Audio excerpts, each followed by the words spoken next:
Hey there, welcome to LSAT Demon Daily. I'm Nathan Fox, one of the founders of LSATdemon.com and our weekly podcast, Thinking LSAT.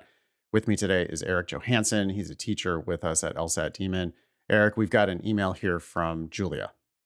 Julia says, "Hi, LSAT Demon team. I was wondering if you could address the significance of a gap year in terms of law school admissions." 0. Like only a positive, never a negative. Depends on what you do during your gap year. Oh, if you do something interesting, it's a positive. If you do nothing at all, it doesn't matter. It's just 0. I'm a rising senior in college planning to take the LSAT in August and September this year. If one or both of these attempts go as planned and I'm happy with my score, is there any reason to wait until the next cycle to apply? I currently have a 3.87 GPA, but I have the potential to bump that up to a 3.9 by the time I graduate in spring 2025. Would this potential GPA increase warrant enough reason to wait until next fall to apply? I have worked legal-related internships in the past and feel confident in my decision to go to law school. I know some schools like Harvard prefer applicants who have taken a gap year or two to gain professional experience. Is Harvard an anomaly, or do law schools generally prefer applicants who have taken a gap year?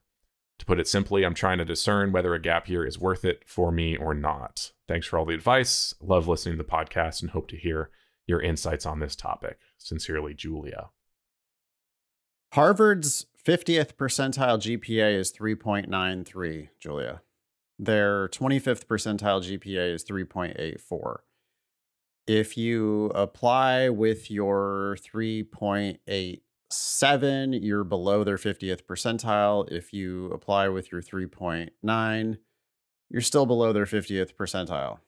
However, we don't know what your actual LSAC calculated GPA is going to be because LSAC does some manipulating to try to equate GPAs across different schools. So who knows what that'll actually look like once you upload your transcript. I think better is better, though. I mean, you're talking about the top of the top here when you talk about schools like Harvard. I do not think that it's an anomaly that Harvard Law School likes it when people have work experience. They get waves and waves of K through JDs all the time, and they admit lots of K through JDs. But they have explicitly stated that they prefer people with work experience. US News recently changed their rankings policies to focus on employability. And if you can get a great job out of undergrad and do something interesting during that gap year, then you're showing them, hey, I'm employable. That's what you wanted. It'll make your personal statement more interesting. Personal statements really matter at top schools. I don't think they matter really at bad schools. I just can't imagine why it would matter because they're just going to admit you based on your numbers because they don't get enough applicants with good numbers. That's why they're bad schools. Mm-hmm. But at a school like Harvard, they have plenty of people with better grades than you do. And so this is an opportunity for you to put a feather in your own cap by doing something really interesting. By the way, why does it have to be one gap year? I mean, we would always say, take 2 gap years, take 3 gap years. There's no reason to rush into law school. Law school will always be there. Yeah, live your life a little bit. There are reasons to take a gap year from school that have nothing to do with boosting your resume or making yourself a better applicant. There's just fun stuff to do. And there's figure out how badly you actually want to go to law school. I mean, you know, you have worked in legal related internships in the past. You feel confident in your decision to go to law school. Maybe if you worked full time, though, in a law office for a year, you might have a different perspective. At the very least, you would have decided what area you do or do not want to practice in. Another reason not to follow this plan is that we just see it over and over. Erik, you've only been doing this now for a couple of years, but you've seen many students have this plan of taking the LSAT in August or September and applying right away. Mm-hmm. What does that do to their anxiety levels and their performance on the official test? Put so much pressure on that test date to get it right. When people underperform on test day, it's always because of one thing.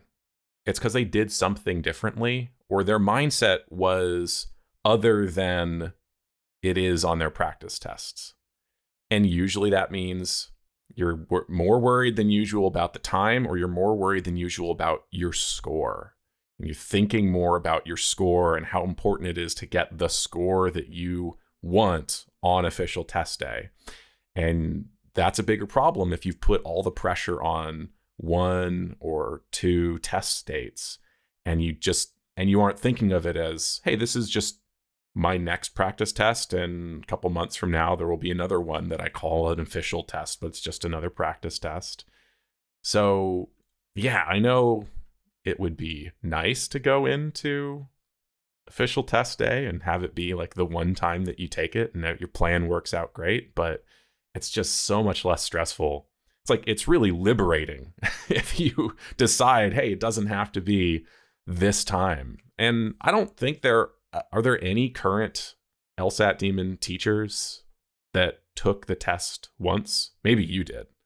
I did. I think that there are a few people who did, but it's more a matter of luck than anything else. I mean, honestly, I scored a 179, but that was higher than I had ever scored on any practice test. And the truth is, I went in with a totally different, like, I was only doing it because if I scored the right score, then I would be able to teach LSAT for the company that I was already teaching GMAT for.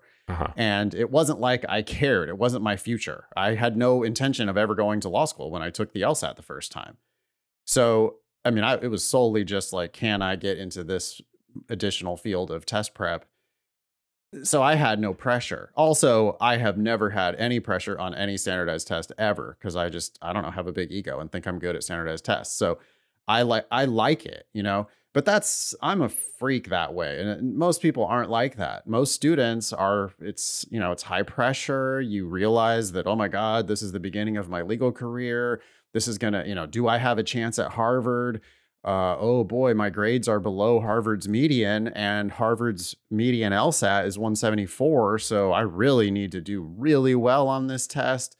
And I want to apply this cycle. And boy, I just don't want to spend $230, however much it costs now to take the LSAT. I don't want to pay that again in September. And I don't want to have to keep prepping and all this time. And I'd really like to be able to go live my life on vacation, whatever. Mm-hmm. And all that shit, it's just like, well, that's why people sometimes score like 10 points below their average on the official test, because they go into their official test trying to hit a home run. They're just swinging for the fences, mm-hmm. or they're super defensive.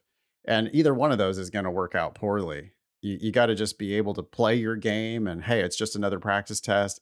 And that's really hard to do if you have this plan of, I have to apply this cycle. Yeah. So I think, Julia, that's the irony, is that if you let go of applying this cycle, it actually increases your chances of scoring well enough on August or September to be able to apply this cycle if you want. Mm-hmm. I think one and done is far more likely if you don't intentionally go in there thinking one and done. I see no reason not to take a gap year or 2 or 3.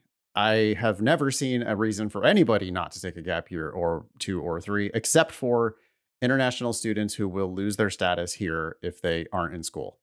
That's the literally only reason. Age has never been a reason. Your parents pressuring you, that's not a reason. There's, I want to start a family. Okay, that's not a good reason to rush yourself into this extremely high stakes test, or put pressure on yourself when you are taking this high stakes test. So I appreciate you writing in, Julia. I would strongly encourage you to take a gap year or 2 or more, stretch your LSAT timeline out. And yeah, again, the big irony of that is that it actually increases the chances that you'll just crush it in August and declare that you're done. I agree. Thanks, Julia. Email daily@lsatdemon.com if you'd like to ask us a question or share some LSAT or law school admissions news. Thanks for listening.